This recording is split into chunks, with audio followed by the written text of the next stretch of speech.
So let's just get it out of the way off the jump. Have you been seeing the Brazilian Miku? Brazilian Miku? What? No. You guys haven't seen this? You can't just drop that like that. Dude, it's been like Let's just get this out of the way. the past past 3 days. Oh, that's fan art though. What are you talking about? That is what I'm talking about. It fucking blew up. There's all these Brazilian Miku memes now. It's awesome. I think I shared it on here. Yeah, you shared a photo with that mascot. Yeah, there's a Smiling Friends one.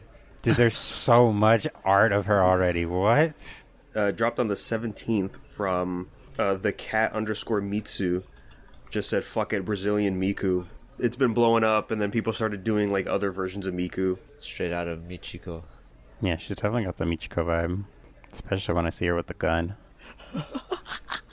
So good. You're gonna love this one, Gerry. Hold on. I fucking love this It's a fucking one. live leak, fucking CCTV Brazilian street footage. Fucking get it. She's jacking her car. That's so good. It's the Bowsette sensation all over again. And I thought that was neat. Every country has their take on Miku, I guess. Cerveza Cristal. Yeah, I think Mexican Miku is like probably my favorite. Brazilian is fighting for that though. It wasn't the funniest one, but I had a chuckle out of it. It was Italian Miku, but she was wearing Tifa's outfit. Tifa Lockhart, we're talking about? Yeah. There was some Italian conference like a few years ago, and then somebody hacked into the meeting and just posted Tifa porn. And then the internet blew up and said like she is now canonically Italian. Good throwback. That was a good time. All right, guys, I did it. I finished the Viral Hit. Hey. Hell yeah. What did you think? Dude, that shit was great. That shit was so hype at the end. The final fight on the boat. Like, whew. Yeah, it was good. It was good. The build up and everything was nice, wasn't it? It was, yeah. Like seeing all the 1v1s leading up to it and just like you're just like, oh, we're almost there, man. We're almost there. And it's like, yes, we're finally there. And the fact like the live stream was happening too and seeing the reactions from stuff, I was like, God, this is it's so good. I think the only thing that I felt was kind of weak is that I didn't like, I guess like the epilogue where it like pulled a Yu Yu Hakusho and he like disappears for a year. Yeah, I felt rushed. Thought like he was just gonna show up and like look completely different, but no. It's like, oh man, you guys messed up my cool entrance I was gonna do. And she's just fucking like crying. She's like, when will I see him again? I'm not gonna lie, reading the final chapter when they're at the wedding, and then just seeing Hoban there with Gale, and I was like, no way, dude. He fucking just said, fuck you, Bomi, for a second. And then it was like, oh, no, he's still with Bomi. I was like, oh, okay. Yeah. I was like, okay, dude, I was just saying, if you're going to please the fans like that, man, whew, I don't know how I was going to feel about that. I didn't get any snapper action, though. I know, right? My man got left in the dust. Yeah. Unrequited love and shit. It was interesting that we saw what everyone else was doing, and I'm like, I guess Hoban's still being a YouTuber? Is that the idea? Yeah, I would say that's a good way of putting it. Like, he's still, like, trying to produce some form of content. But I think they talked about how Tag Back TV is still, like, being ran by the other kid. Yeah, Hoban too. So I don't think that his content is mainly about, like, that stuff. I don't really know how, like, the series was supposed to go from there, to be honest with you. Other than just, like, talking about, like, oh, here's where they're at now. I think that's kind of like where the plot would just fall apart if they start explaining like what he does after. Yeah, like don't even bother like trying to explain it because it's like it's over now. The next step he'd be like a detective or something, right? Yeah, it's a great series. I just keep saying that because it's a great series. The ending build up was pretty good. We get to see the small epilogue of all of the staff, both in the series and actually making the series. I stuck around for that too. It was nice to see like the burnout and then coming back to it and him talking about it. Was there anything that you felt like, I guess if they had to add like one more fight or something, I just felt like some of those characters that were introduced, like not, I wouldn't say towards the finale of the arc, but like more closer towards like, I guess the last part of the series. Like I want to say past, the part where he gets his full training. I feel like they could have added a lot more dialogue with Sung Young Bak, because they seem to throw a lot of like all these sorts of characters, like his girlfriend and like the senator who's backing him up. Hoban refers to him as like father, and I was like, yeah, this is like all like I feel like intertwining to the point where like maybe it was too soon to kill off Bach. Like it could have gotten more out of it before like he ended up, being killed the way he did. And I also understand how good it made the story with like the direction that they went in. But I don't know. I just felt like when you say it was rushed, that he was just gone for a year. Rush wasn't the exact thing that I was thinking of.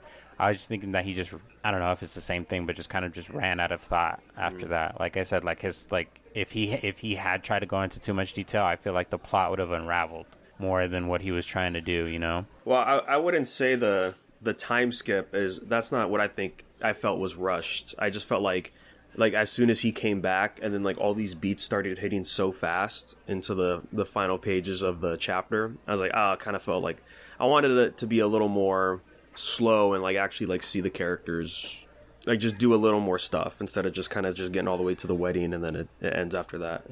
Like maybe like if every staff person had like their own chapter, maybe like I feel like that probably would have been enough. That also could have been too much too. Yeah, like the God of High School did that, right? Like the epilogue was like 5 or 6 chapters and it all focused on like different aspects of the world of what we've been reading for 500 chapters. So that could have been nice to see instead of just like a couple moments where like, well, yeah, there's this person and that person. And yeah, I definitely feel you. When you asked about the fights, I was very glad that we actually saw Mangi fight the other guy that was also like the wrestler type. Mm-hmm. And I was like, oh shit, like yeah, he was gone for so long. I didn't even think he was going to be at the end, but then seeing him go toe to toe was really nice. It sucks that he lost, but it made sense. Yeah, he's like kind of a tertiary character even though he's in the group. I like the other guy, Kyoshin Karate guy, the steady guy. I forgot what his name was. He was just in the woods, just training this whole time. Just fighting boars and stuff, yeah. So cool. Oh, I liked every time he came back, his percentage went up. That's fucking great, dude. I don't know if he got to 100. I think he was like at 97, and then like there was just like the big bads. Yeah. Oh man, I gotta say, once the dads got involved, oh god, holy shit, bro! And it's like, oh, of course, Taijin's dad's like connected to something, and he knows Gale's dad, and it's like, I'm sure they're gonna show up somewhere in like some fucking prequel webtoon that's going on in the Lookism universe. It really sucked that they didn't get more than just like that one instance where they're just fighting thugs. And it's just like such a like with everything that happened at the end and all the guns and like the explosions and bombs and weapons, I was just like they could have came back, bro. Like you don't have to just like tie them up like being like in under investigation or whatever the fuck, like that was just like I feel like that was a cop out. Like you just kind of ran out of material to do with these characters because there's no one that can like measure up to them. Yeah, but that's what usually happens, though, right? It's like, oh, yeah, they're OP, but then they can't stay in the story too long, or else it'll just end way faster. Still, though, they were fucking great. I think one of the funny things about the epilogue was the consequences of, like, Tahun lying to his dad. Yeah. Like, he just got so tired of this nigga lying. He's like, you know what? You're going in the army. Which, it's funny, because the type of character Taijin is, to see him go there. Solid finale. Sad to see it go, but glad that it was able to wrap up like that. I'm just saying it'd be cool to see them show up in Lookism at some point, considering that they were still doing stuff after everything ended.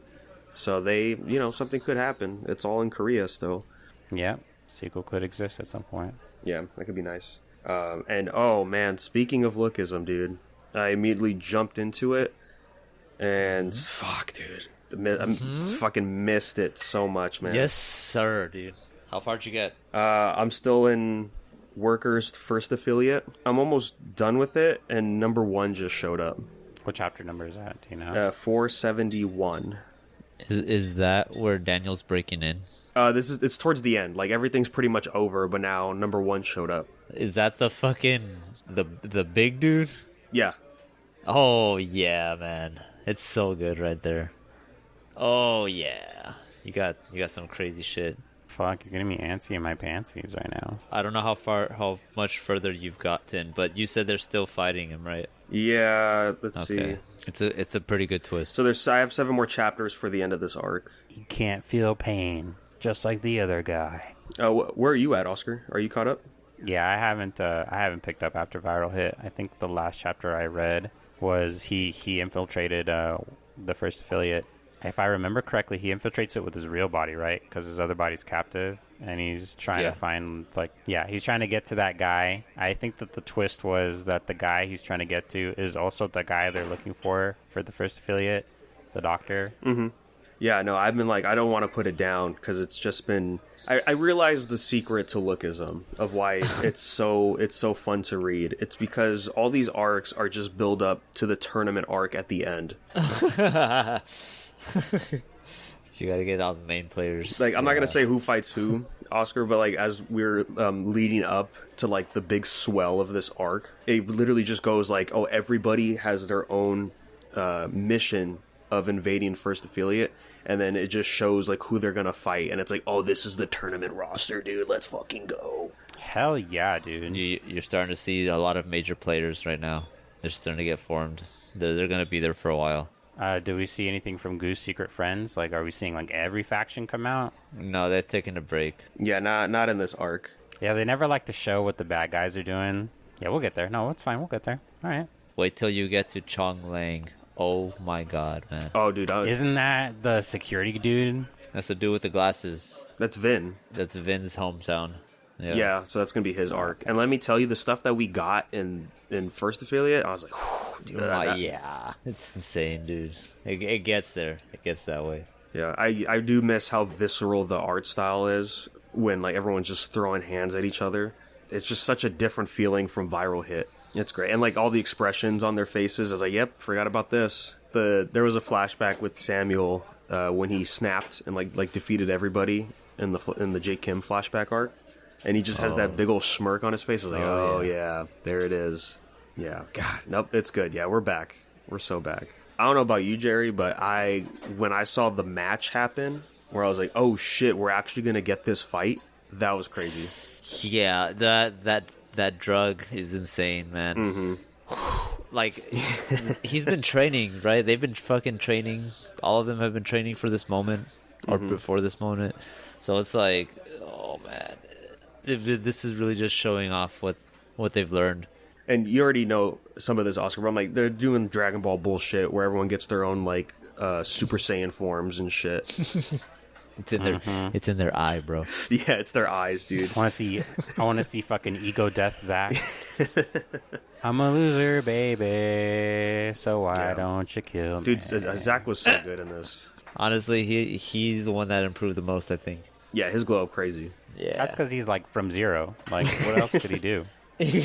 Fuck yeah. Yeah, there's no lower point than this. Yeah. There's a subreddit? Yeah, I've been diving into the subreddits for these, just trying to like get some more info and stuff. And 2 months ago, somebody posted in the Lookism one that there is a new manhwa. Who does it star? Jay and Sophia. I doubt it'll be translated soon, but yeah, I was like, oh great, another one on the list. I was probably gonna hop on to Manager Kim after I catch up to Lookism. Who's Sophia's that one on the left? Jay's little sister, right? Yeah, Sophia's on the left. She's the one that trained Daniel. No? Right. Wasn't her name like Alexandria or something like that? Oh wait. Oh no, I think you're right. Sophia was the other. Her name is Sophia Alexander. Oh, okay. Yeah. Why does she look hot here then? That's so wild, dude. What the fuck? Yeah, Lookism universe just keeps getting bigger, dude. I can't wait, man. It's this right now. What's happening is pretty crazy. Oh yeah, I can't say it, but there was some sort of reveal involving Daniel. Like, where is that gonna go? Is gonna be something. It definitely taking a direction. I hope it changes it soon, because it seems like there's going to be a lot of ground cover. There's going to be a lot of information, because what that reveal is going to be like. Yeah. A whole new arc, maybe 2, maybe 3. It seems like we're still far away from that. We're still like, well, yeah, just read on. Just keep trekking. Yeah, I'm gonna try to finish or catch up by next recording. So you should do the same, Oscar. Yeah, I do gotta start. I gotta do that in Tower of God too, man. Yeah. Oh man, I still haven't seen the anime yet for season 2, but I keep seeing the same shitty clip on Twitter that keeps floating around of it's one of the tower matches, and that guy with the red hair is attacking Bam, and it just looks so bad. Like, I guess a lot of people aren't a big fan of how season 2 looks, which is kind of fair. Like, they switched studios, and I kind of do miss like the old look for season 1. Yeah, we gotta have a crossover at some point. We only have the two. Yeah, the little teases. One from like before Viral Hit came out that I brought up last time, and then the other one was with Johan when he mentioned that he learned what the hell is Taijin's fighting style again? Oh, Taekwondo? Yeah, when he mentioned he learned some things, it's the image behind Johan was Taijin. And we're like, oh shit, he met Taijin? Like when are we gonna see that? Yeah, I was waiting for that. That would have been pretty cool. Just at least a chapter. So it's the PTJ company, right? That's like the whole Lookism thing, and they make a bunch of webtoons. Some of them aren't connected at all to the Lookism world, but I wonder if they would ever do like little short crossover webtoons just to involve those characters. Like with the Super String universe I read, there was like Terror Man, there was Revival Man, and then they did like a short run series where they fought each other. It was just Terror versus Revival. And it is canon, like in the timeline, like they do meet up and they do have to do this stuff before like all the crazy shit happens in the world. But yeah, it'd be nice to see, especially like with all these characters, like they always like go off and train and do stuff. Like yeah, have them bump into somebody else, and like we'll just see the flashbacks for that. Yeah, something kind of off screen. Dude, I want to see more of how do you say it? Bang Deck?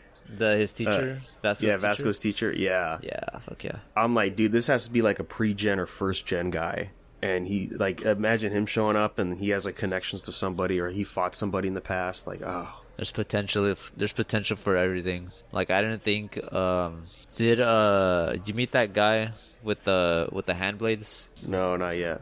Where he just literally turns his hands into knives. Yeah, I haven't seen that. Like Oscar said, they're still the secret friends. They're still hanging around somewhere. We see Jungu every now and then. Logan is just, I don't know. Fucking Logan, dude. Rotting somewhere, hand in crotch. That fucking, yeah, doing the rock stare with the eyebrow raised. Yeah, people's eyebrow. Yeah, it was funny seeing him run away, like their first interaction in this arc. I was hoping something big was gonna happen. Yeah, he's like, y'all just a bunch of little bitches. Oh, but that was cathartic, like crazy. Mm-hmm. Like they all just took a turn, passed them around like a blunt. Logan does have some crazy monkey strength underneath all that. Yeah, when I was reading it, I got reminded. Oh yeah, I remember like he had that skinny arc, and like he was doing damage, but he didn't have enough energy to compensate, and so that's why he had to get fat again. Oh yeah, absolute cinema. Oh my god, that's right, I forgot. When I finished Viral Hit, and I guess it's here in Lookism too now, the censorship thing, right? That's always been here. Like, but it comes and goes weirdly. Like, it never used to be there, and then as soon as like someone pulled out a knife, it's all like very pixelated and just looks weird, or they'll blur the blood or like the punch. Now they're censoring damn it. Like, what are we doing, guys? I don't know. You have the mature audience tag in the beginning of all these chapters. We understand, like, yeah, there's gonna be some explicit stuff, but you're gonna censor damn it? That's crazy. He's not saying damn it, he's saying dick it. That's the first thing I thought too. I was like, are they censoring dick? Like, but that's not what he's saying. I guess because there's a lot more Western content on there and always pushing for the Western stuff. It makes sense. Well, enough about webtoons, man. I want to hear about the monkey. The monkey's good. The monkey's hard. Oh yeah, monkey's tough. This game has its ups and downs for sure. One thing I'll say about this game is it's definitely got its own pacing. I want to say you can maneuver like around enemies, like kind of like DMC style, but the actual like combination of moves and I guess like abilities that you can do like all together, all like congruently, like it definitely has like its own like set of frame sets like for you to like watch. So one of the I would say it's an issue is like I'm not used to the fact that you would have to wait for him to fully stop before you can do another action. You know, when it comes to like Dark Souls and stuff, you know, you want to use an Estus flag or something right after you dodge, you can just tap it once. For this game, it's like I would have to like mash my L1 button just to make sure that I'm actually like triggering it, because if I do it, like let's say before I finish my roll, like I'm not actually setting myself up to heal. I'm just like making some invalid action. It's not registering. You know what I mean? You have to wait for the animation to end. Or if you're like me, Exactly. you panic and spam it. Oh yeah. It shouldn't be a problem if you panic and spam it. Like that's I guess how they want you to play the game. No, But then I drink 2. yeah. See, that's sometimes like I don't drink at all when I need to, and that's the problem. Or like if I do drink, it's already when I need to be dodging or something like that. Yeah, I remember getting frustrated with that in Elden Ring. Every now and then, like, that would happen. It's like, oh, come on, like, I was a 0.1 second late or early to do the heal. That happens. Oh, But, and then sometimes drinking takes forever. yeah, Let me tell you. kind of need that good chunk. And some of these spells too are the same. Like it take forever for the startup. One of the things that really grinds my gears, it's a really cool ability. They gave it to you like right in the beginning of the game. It's called Immobilize. So you can like do like the time stop on enemies like Breath of the Wild. But like, man, it's finicky because like you can get flinched out of it. And that sucks. Like if you try to time it right when an enemy's about to attack, you know, like if you get hit even in the slightest, if that frame touches you even once, like you fucked up and you just get hit instead and you lose your ability and you have to wait for it to respawn now. So like there's a lot to it and it kind of sucks. But I mean, like I said, there's kind of a learning curve to it. All in all, I'd say it's pretty, I'm not gonna say pretty, it's really well done. There are tons of stuff in this game that you can do. So like what they did in 4 years should really speak on what kind of progress can be made with like good dedication, good source. I don't even know, man. I don't know what kind of conditions these guys were working under, Right. over in that studio. But like, more power to them. Oh my gosh, unless it was bad. We haven't heard anything, and also it's like a Chinese studio, so I doubt we'll ever hear anything if there was bad work environment or not. But yeah, having them like just focused on this for 4 years and just seeing the build up and stuff, and I'm just really glad to hear like the payout was very positive. Yeah, man, it's definitely something that I would recommend everyone get. I would even go as far as to say it is worth doing full price. I don't think that so far I've been let down with how much it is, because it's not like it's expensive. Only the deluxe edition is $70. You know, you can get this for $60. There's a lot. I feel like the only reason why I've gotten so far into the game is just because I have so much time to put into the game. But there is a lot. Like, if you're a casual gamer, you will not beat this game in the span of a week. You will probably be, like, still, like, in the middle of Chapter 2 trying to beat a boss if you're a casual gamer playing this game. One of the things that I like about this game is, like, they did not want to include a map. And at first, I was kind of like, I'm not really with that. Now, I'm really, like, I'm about it. And I feel like the reason why I'm about it is because they made the levels, the environments, so huge.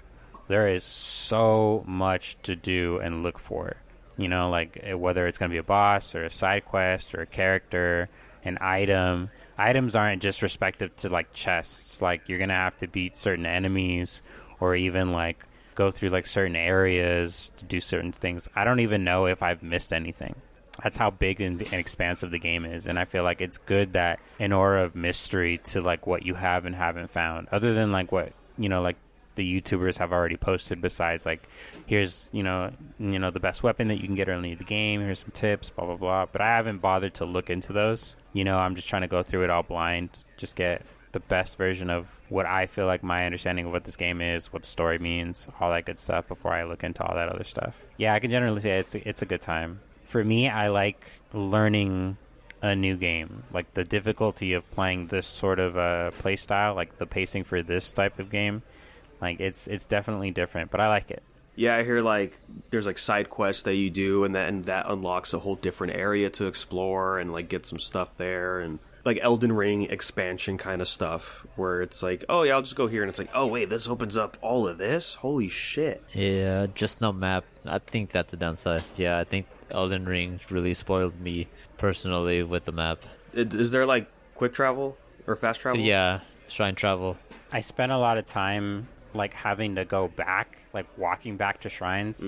I didn't realize that they give you like the item to go back to shrines. What I will say is different about this game, I don't know if we really talked about this yet, but there is no downside to dying. Oh. The thing for Dark Souls is you get your currency. Your currency is also what you use to level up, blah blah blah. Well, everything is kind of separate. When you kill an enemy, you get experience and you get currency, but when you die, you don't lose your currency. You only keep growing.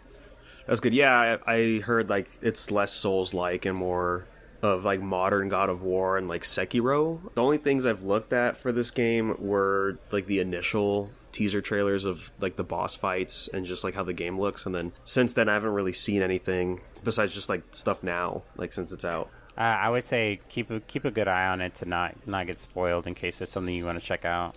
There's a lot of mystery to it, and I feel like the best part about it is to keep yourself in the dark, because it's really expansive. The moment you start looking into things, it's like now all of a sudden you're looking forward to certain destinations and making plans, and like, you know, it kind of takes away from the fact that there's so much shit to do you wouldn't know where to start, and that's kind of like the feeling that you would want to have throughout the whole entire game. I have this issue where I think something looks like a path, and then it's not a path, it's just a wall. Oh man, yeah. I feel like I missed a lot of secret passages I can just walk through. Like some of the plants and like sticks and vines are breakable, so you could just walk through it, but some of them are just like out of bounds. Yeah, I always hate that feeling. Like playing Shadow Warrior, it's like it's a level-based kind of thing, and it shows you like, oh, how many secrets you found, or if I find something, it's like, oh yeah, you found number 2. And I was like, God damn it! Like, where would the first one even be? Yeah, I was telling Oscar earlier that there should be like a boss counter for how many you have left in the area, or something like that. Yeah, something like that would be nice. Yeah.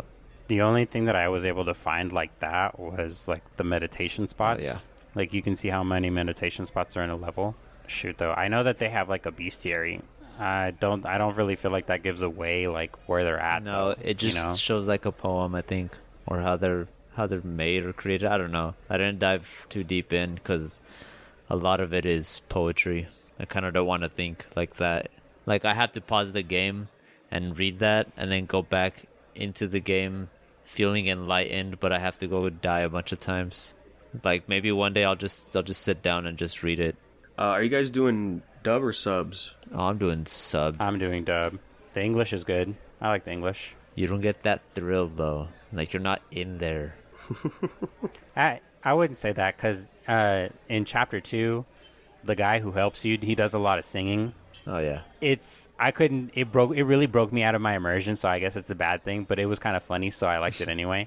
When I got to chapter 2 and I met this guy, I won't describe what he looks like, but he's just like singing. He's just singing to you. He's got like some sort of Chinese instrument. It was a guitar, but he's like singing a song, and even in the dub, the song is in Chinese. The very first thing he's doing is he's singing to you in Chinese. That's the very first thing you do when you meet him, right? So like you don't hear him talk to you until after he's done singing.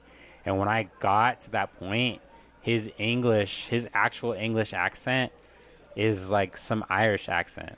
Like he's like a fucking he's either from Ireland or he's like Scottish. So like I said, it threw me out of the immersion a little bit, but at the same time I was like, that's pretty funny. I'm not even gonna lie, because I wasn't expecting that. Some of the other voices are pretty cool too. Like I just think that like for some of them to have accents that don't really like fit their, I guess, like the continent, like the place that they're at, it doesn't not do it for me. You know what I mean? Like I'll still take it. It doesn't kill it all for me. I think it's cool. So far a lot of the English voice actors are pretty good. I feel like a lot of the voices fit, but that one was just pretty funny. It just stuck out to me. Shoot, there's like the whole monologue that he has in the beginning where he's like addressing the deities or whatever, and like the intro. I thought that was pretty cool in English, like the way that the monkey sounds like when he's talking. Like I don't know how to explain it. Like if monkeys had like a dialect or an accent, this is what it would sound like. Interesting. Okay. He reminds me of like a really, really, really young version of Uncle from Jackie Chan. Oh, Jackie Chan Adventures. Yeah, but he doesn't do like the enunciating. Not enunciating. What is it? He doesn't do like the inflections. Yeah, he doesn't do the inflections like on his words. That's good, man. I'll get it at some point. You know, it's so good that even after release, they still reveal it at Gamescom, which is one of the, I'd say, few highlights out of Gamescom. It was, yeah, I don't know. It was rough. It's kind of just whatever. There's just a lot of games on there that I was like, yeah, does anybody care? And then you hear the audience not clap. It's like, okay, yeah, nobody cares. Gotcha. It was so quiet. They even decided to say, hey, we're going to post clips of the camera showing the audience reactions to game reveals.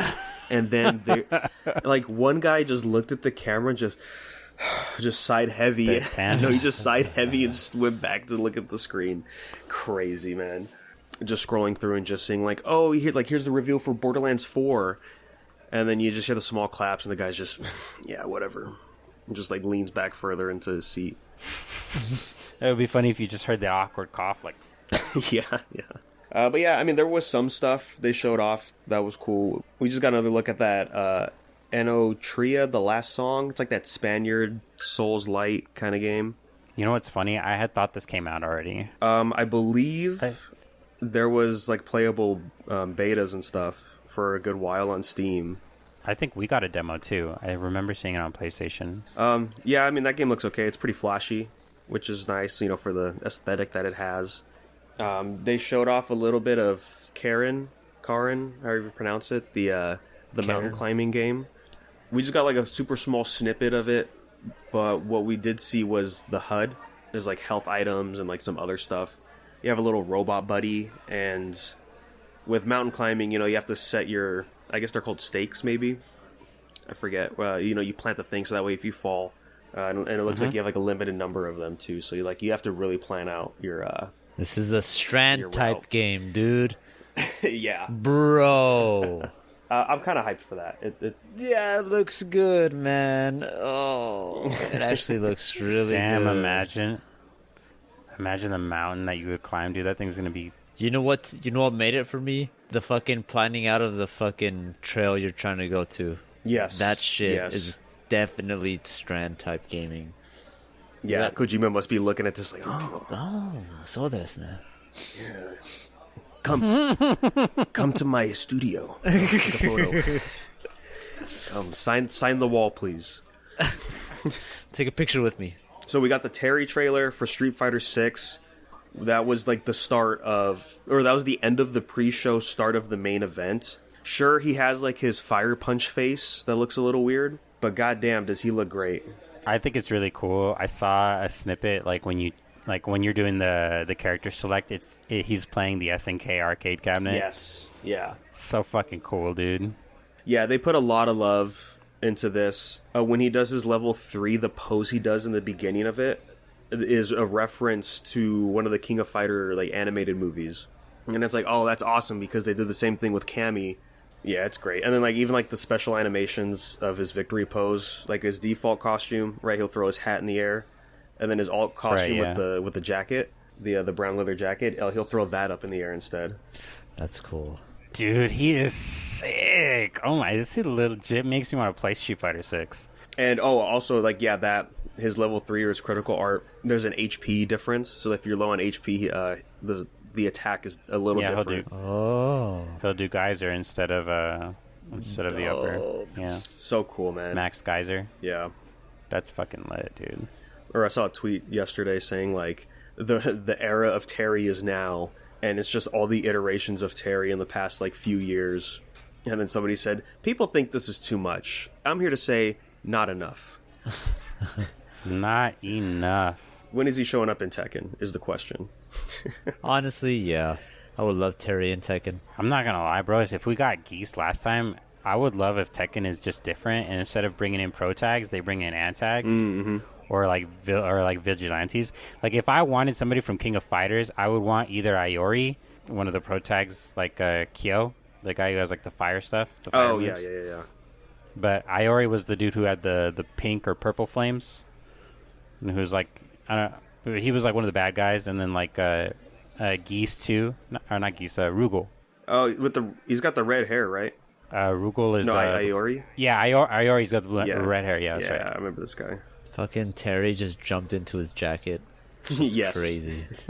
Yeah, after Terry was the Borderlands 4 teaser.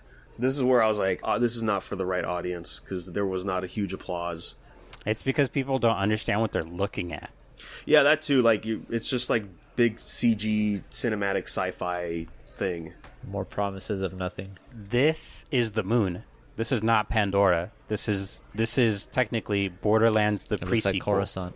This is actually something I'm excited for. I don't know where they are. Wait a minute.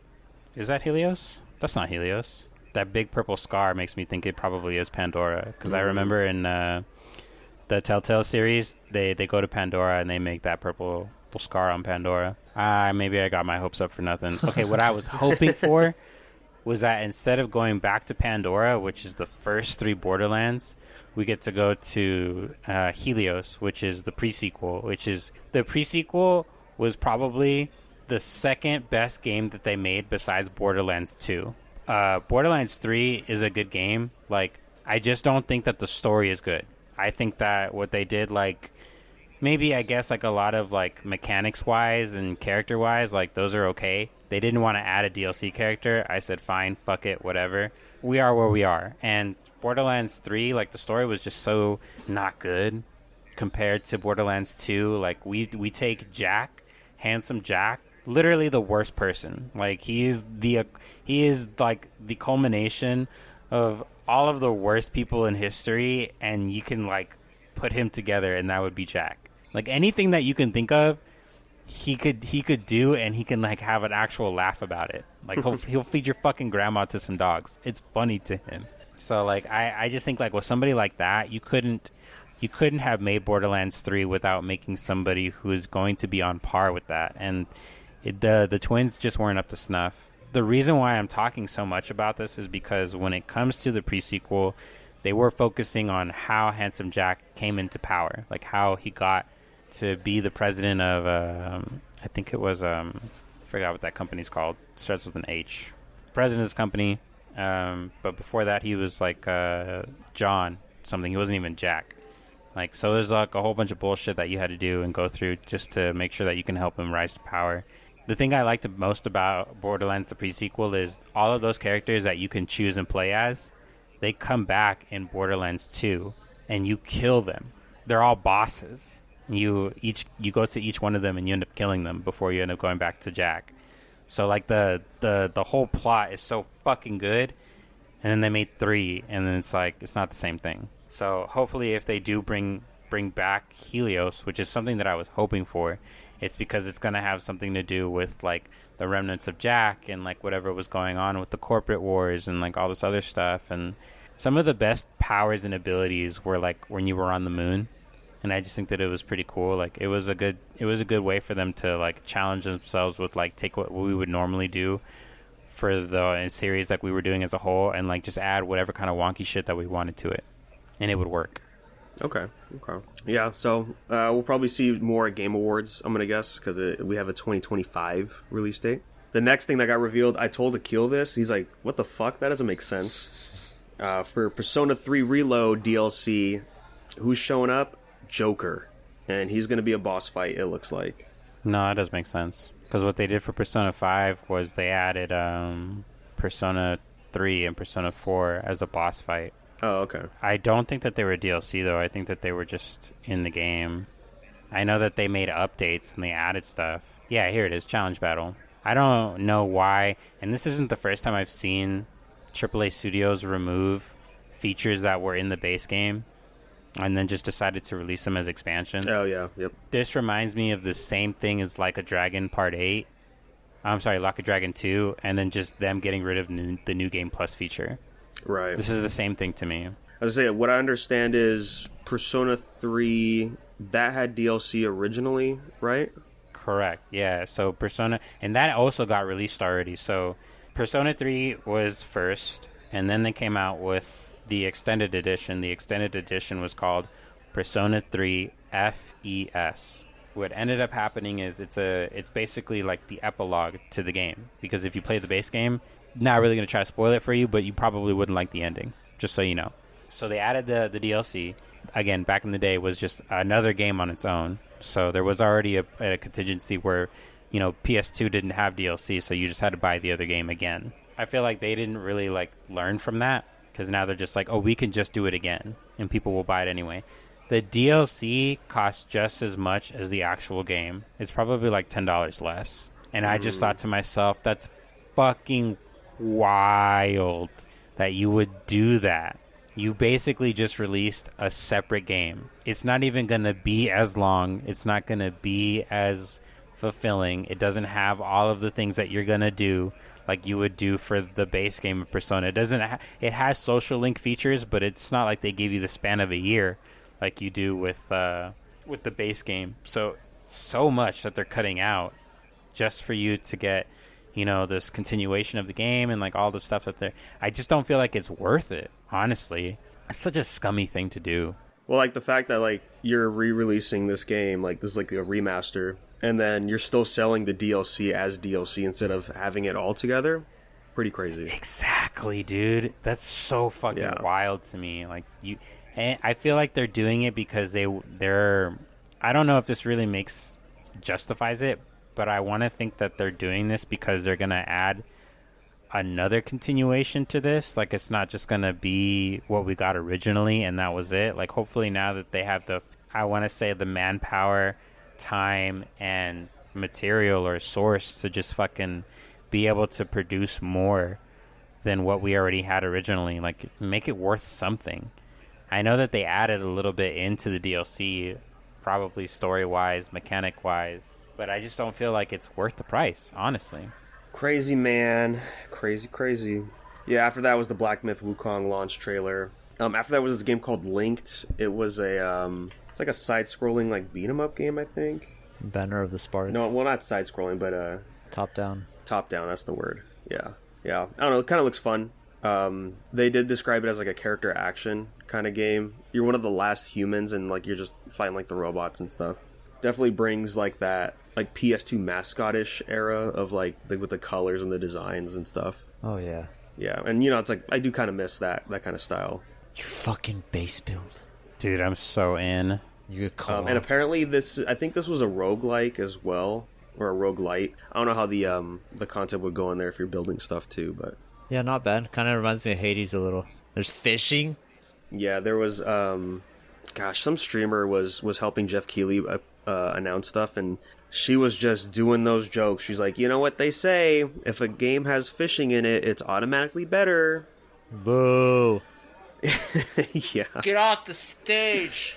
I was watching a drunk Gamescom, and that made it more bearable. They were literally just shitting on how quiet it was. That's awesome. And like, oh, Jeff Keighley's clapping into the mic. After that, we did get a look at some Monster Hunter Wild stuff. We got to see like a boss fight with one of the monsters. La Barina.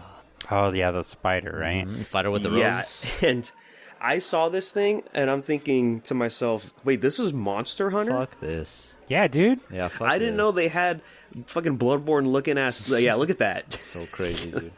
Forget that noise, dude. Dude, where were you when we had 3DSs, bro? Shit, I was having fun, not playing this. So what? You're just a traveling hunter, a nomad hunter.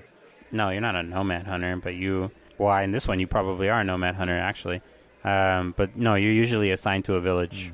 In Monster Hunter World, I guess is a unique pivot. We were a federation. We were an expedition team. So we traveled to a new world, and we made a camp there. That was fun. That was fun. Look at this. It's a fucking Thunder Diablo. Yeah, dude, this fight looks so cool. I'm good. Yeah, it's cool until you're there, man. And you're getting hit by all of that yes. shit. Nah, you're gonna play it. We're gonna play this. Desert in the nighttime, fighting a dragon with lightning. That's pretty cool, man. Yeah, that is pretty cool. Yeah. This is gonna be so fucking lit, dude. We get a dog. Fuck, I just want my insect glaive again, dude. You can get it, bro. It's still here. No.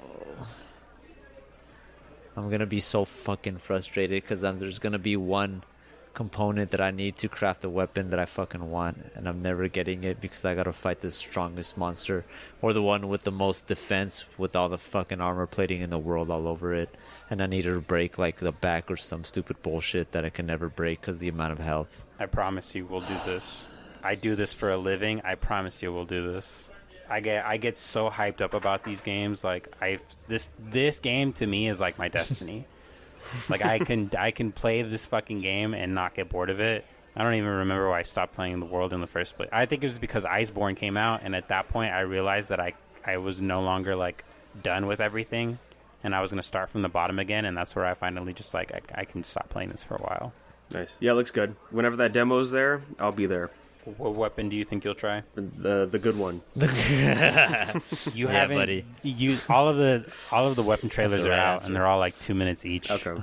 They're all actually, some of them are like 1 minute. Yeah, but it's a hands-on kind of feel. Plus, some of them are kind of like combo based and charge based. Yeah. Next reveal, fucking Fortnite disease spreading to Naraka Blade Point. We're getting Lara Croft Tomb Raider into the game. Unfortunately, there's no cure. Dude, I saw the new Crow movies out. He's in Call of Duty. I was like, what the fuck are you doing? Oh, shit. What's happening? Yeah. I haven't played Naraka. I think I tried to, and it was being dumb. Oh, because for PSN, I think you can't have numbers in your name. It messes up the thing, so I couldn't even play the game. But yeah, it's going strong. Weird. You know, it's the Melee Battle Royale game. So this version of Lara is interesting. It's like a mix between the two, like modern and retro, which is nice. Did I just see some triangles? Those look... I think so. I'm not going to say anything, but they look pretty triangle. What is going on it's right Naraka, now? Dude. I don't know, man. Yes, Naraka Blade Point. Anything Tomb Raider, I'm just... Dude, like... you know who's in this game is Maximilian, dude. It's fucking weird. He has a skin in this. I think Matari is a character, and they're just doing a skin over it. Pretty cool. Oh, I see. It's actually her. Oh, so they're doing what was the game? There was a couple games that do that. Spider-Man, the movie, the game. Yeah, with these games, you could do solo or trios. You're just in this giant area. You can explore. There's actually bosses and stuff you can fight to get better equipment. Oh, it's free to play. That's cool. It's free to play too. Yes. Of course, live service. Next, we got the My trailer for City of the Wolves, Fatal Fury, and she looks great, dude. Her new costume. All I have to say is, how's Capcom gonna make her for the end of Season 2 for the DLC? Gonna be something, man. I hope that they bring in this costume. Yeah, I hope so too. This is such a shocking difference from her original outfit. Yeah, City of the Wolves looks so good. April 24th. So here's the kicker with this game. $60 at launch for the special edition, which includes Season 1 for the DLC, which is 5 characters. That's freaking awesome. Customizing your characters, the color palettes, so you could really go in and get like the detail colors and stuff. It's so cool, man. I think the base roster is going to be 17 characters, which is, not too bad for a launch, and then with the 5 we'll make it 22. But yeah, it looks fun, man. I might pick this up when it drops. Mars Attracts, that's funny. Didn't Mars just come out with its own like version of like the horror game? Like I know Killer Clown just came out with its own. Is that what it was right now? Is a park management sim? There's no way. I need to see this trailer. I'm so sorry. This is a roller coaster tycoon type shit game. I'm so fucking in, dude. I'm so in, dude. Build rides, hire staff, manage the guest needs, abduct humans. To serve as the star funny. attractions. That's cool. Okay. That looks pretty fun to do.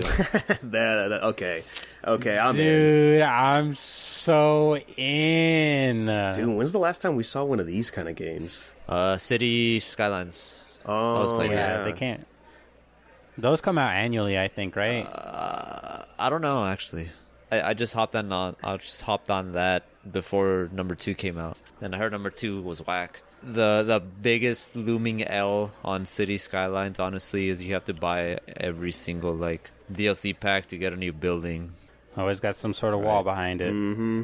The next thing they showed off, we got some gameplay for Mecha Break. We saw this at Summer Games Fest. I think it's 4v4 modes. Yeah, it looks pretty freaking hype, man. This is live service? I don't know. Dude, oh my god. Oh, that's cool. Yeah, you know what would be cool? To give a turret tank? Fucking more turrets. Oh my god. Oh, you get all. This is some Transformers bullshit, dude. I love this. Oh my god. Oh, 6v6. I hope you can mod your fucking machines. Oh, I'm sure. Yeah, I'm sure you'll get the Gundams and all that, yeah. We got the trailer for the new vehicle in Starfield, the Rev 8. Did you see this at all yet, Gerry? No, I've heard a lot about it though. Oh yeah, if you click on the trailer, it's all like hype and like all the sick angles, and you're just driving around and stuff. What is this? This is it. This is all actually the fucking trailer. Dude. It's like one of those like hype beasts. I know, bro. Okay, it took too long. It took too long for us to get this far, man. And then at the very end, we got a little snippet of Shattered Space. That's not bad. Yeah, like I said, it took too long for us to get to this point, I feel. I lost hype for the DLC, honestly, because I can already tell, like, it's gonna be something new, story driven wise, but all in all, it's probably gonna be the same game. Go to a planet, free outpost or whatever, and then get the thing, go back, do the other thing, come back, kill another thing, rinse and repeat. Except this time you have a rover, that's cool, but I don't know, man. I'll probably skip out on this, watch somebody else play it. Yeah, that's fair. I mean, I guess the only benefit is with the vehicle, you can actually go faster instead of just running or whatever. Yeah, and I think there was a jump. No, there is a jump. Yes, yeah, you're right. So that's also fucking wonders when you're stuck in like terrain. Yeah, that's pretty nice. I kind of want to see more on the story of Shattered Space. Honestly, I don't know. It's a lot of things can be like quality of life updates. So we'll see. I don't know if this is the last DLC for Starfield. Honestly, I hope not, because I can go back in for sure. It just needs something more than this to get me in there. If I can remember or memorize my blueprint of my ship before I move into the new game, that'd be perfect, man.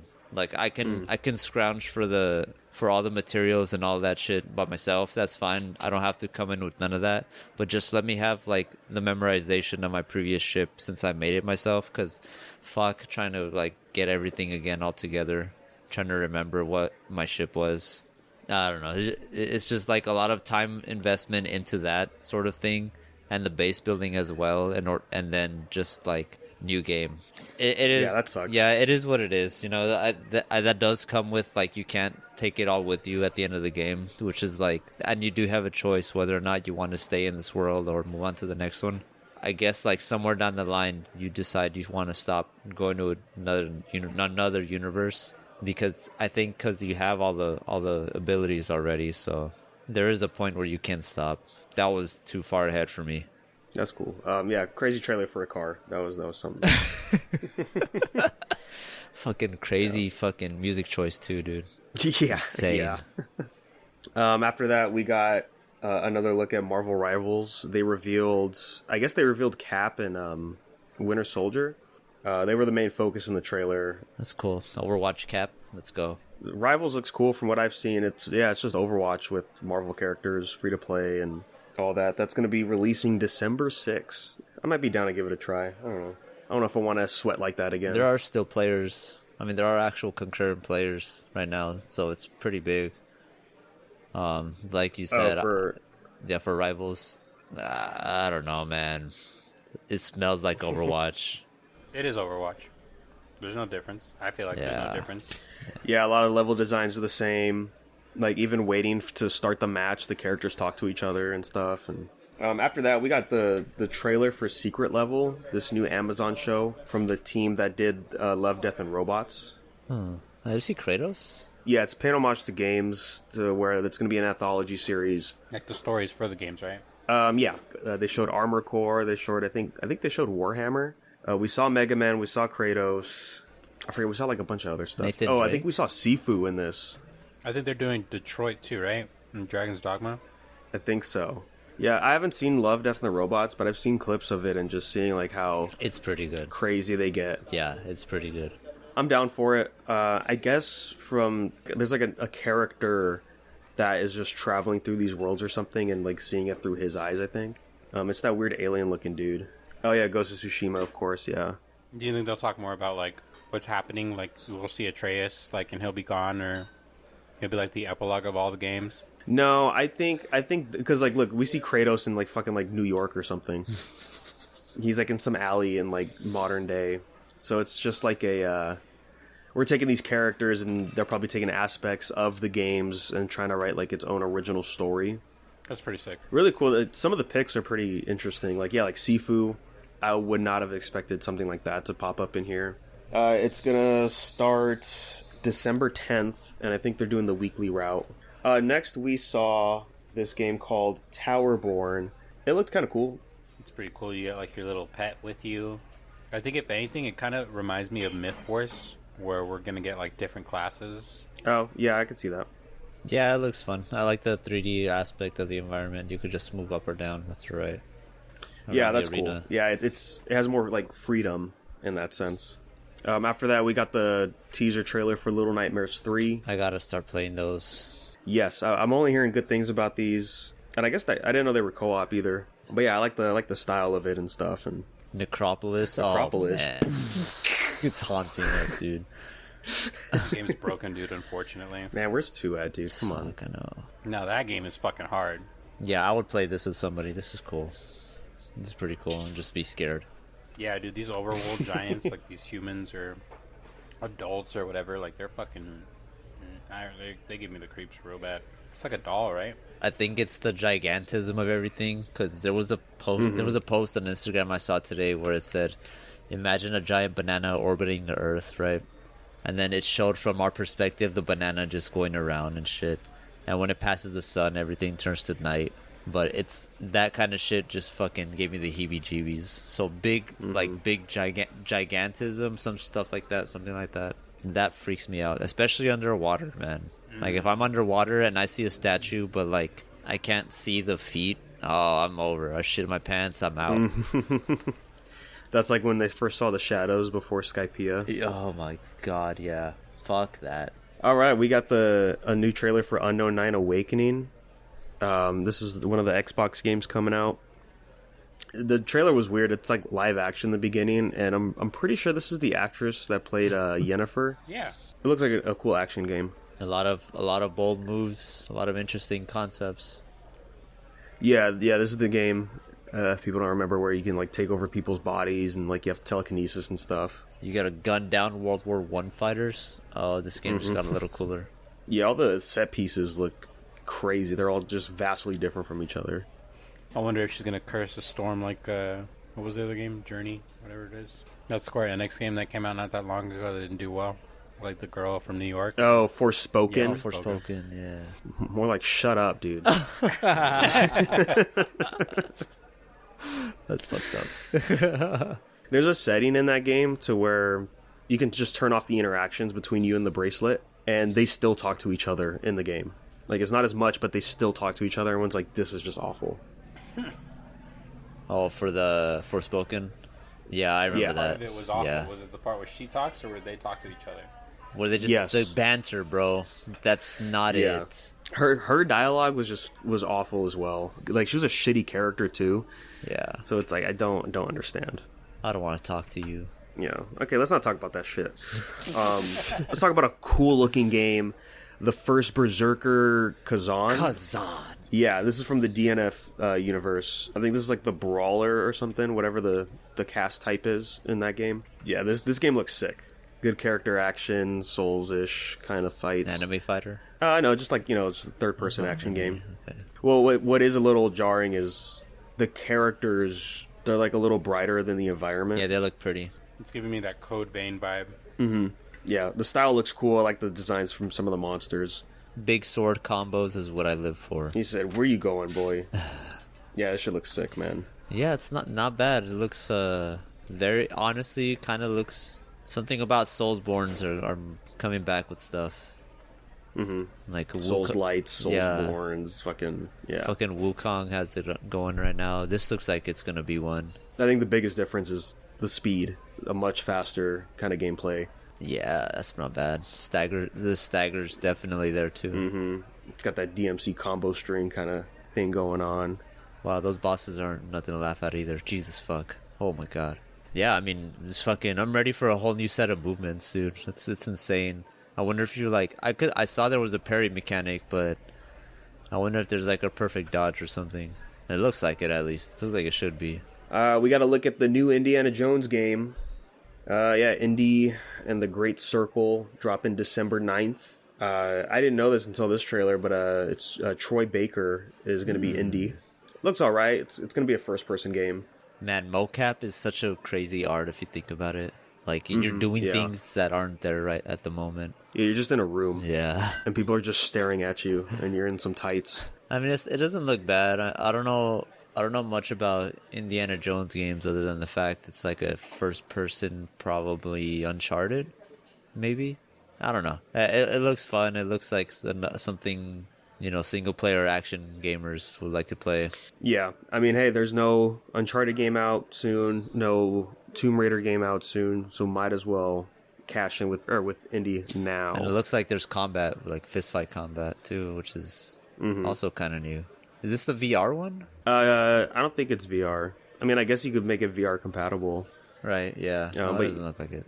And of course, the big rock. What would it be Indiana Jones without a giant fucking rolling rock? It's Indy, it's Troy Baker. You gotta love him. They were very careful with this trailer, too. It was Troy Baker doing commentary about the process of becoming Indy and like what the game's going to be like and stuff. We don't hear his voice as Indiana Jones.